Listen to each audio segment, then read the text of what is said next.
Hey y'all, my name is Rachel Barber. I am a board certified music therapist. I got my undergraduate degree in music therapy from the University of Louisville in Kentucky, and then I went on to complete my internship at Arkansas Children's Hospital in Little Rock, Arkansas. I'm currently finishing up my Master's of Music Therapy in Florida, and while I've been here, I've been working at a private practice called Healing Hearts Music Therapy. I recently accepted a job in North Carolina where I will be working at a children's hospital, which I am very excited about.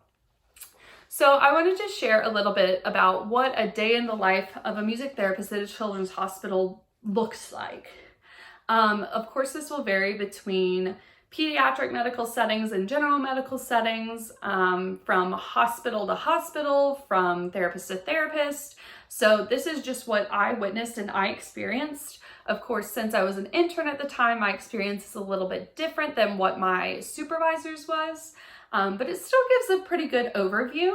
I was very fortunate to be able to work in the role that a music therapist would work in for the majority of my internship. So my workday didn't vary very much from my supervisor's workday, which allowed me to have a really cool, enriching experience as to what it's like to work as a music therapist, which I loved. So for me, in the mornings, we started at 8 a.m. and patients don't really want to see you at 8 a.m. for the most part. The only exception to that was our ITU kiddos. That was the infant toddler unit, and those were normally like 1 to 4 years old-ish. And we had a lot of trach vent kiddos as well. They were always up and ready to go, so I would go and visit them in the morning sometimes. However, for the most part, my mornings were set aside for studying for the CVMT exam and working on my case study presentation, my internship project, or catching up on any documentation that I had missed, which didn't happen super often because I really tried to get my documentation in by the end of the day. But there are some days where you just see so many patients that you need a little bit of extra time.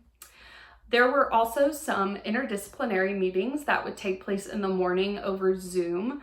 My supervisor was involved in a lot more of those than I was. However, there were some instances where I was a part of interdisciplinary team meetings. So I would think that a music therapist is probably more involved in interdisciplinary team meetings, which may take place in the mornings or during other times of the day. So around 9:15 or 9:30, I would start seeing my elementary to middle school aged children. This was kind of a preference thing for me. I still found that adolescents weren't quite awake and receptive to music therapy that early. Of course, it does depend on the person and depend on their schedule. Our adolescents were always woken up early because they had to have their vitals checked, but that doesn't really necessarily mean they were happy yet. So I chose to wait until the afternoon or the late morning, early afternoon, like 11 to noon. So when I saw my elementary kiddos, elementary to middle, it also helped because I brought similar instruments up with me for my elementary and middle-aged kids, rather than I would typically bring different instruments for my adolescent kids. So, for example, I had this giant cart that I pushed around, which was wonderful. But when a kid sees a giant cart of instruments, they like to play all of them. So I was very conscious of what I brought because I also had to disinfect all of it when I was done. And so it was helpful for me to bring a certain set of instruments for certain groups of kiddos so I could have a plan in place, not only for them, but for me, as far as transporting the instruments and disinfecting them and having kind of a process for that.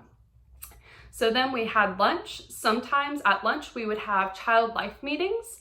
A lot of times in children's hospitals, the music therapist is part of the child life department. This isn't true for every children's hospital, but it is somewhat common. And so when you're in the child life department, there are some additional meetings and some additional responsibilities or things you are expected to do. And we had our child life meetings during lunch. Our Our office was separate from child life. So if we ever had to go and talk or do anything specifically child life related, we would go upstairs to the office to do that. And then in the afternoons was when I saw my adolescents. And I also had time reserved at the end of the day for documentation. I tried to get my morning documentation done before lunch, and then I left the rest of my session documentation for the end of the day. I also set aside time for me to work on any songs, heartbeat song recordings, song rewrites, or songs my patients were writing. I used time at the end of the day to work on those. It ended up being a really good time of the day because towards the early afternoon, I noticed that at least where I was, a lot of our patients had additional appointments, like they were working with PT or OT, or they had scans they had to go to. So the afternoon ended up being a good time for me to sit down and put in some serious work into a songwriting assignment or a heartbeat song recording that I was doing. And that was pretty much it. It's awesome. I loved it. It can be challenging, especially if there's a time where you need to decompress. Like if a patient died and you're learning about it while you're in the hospital, there's not really a place where you can go by yourself to decompress because hospitals are busy. And so that can be challenging, and having to set time aside for that during your day can be really challenging as well. But it's one of those things where we're music therapists, we adapt, right? Yeah, it's awesome. I really enjoyed what I did while I was there, and I'm excited to get to do it again.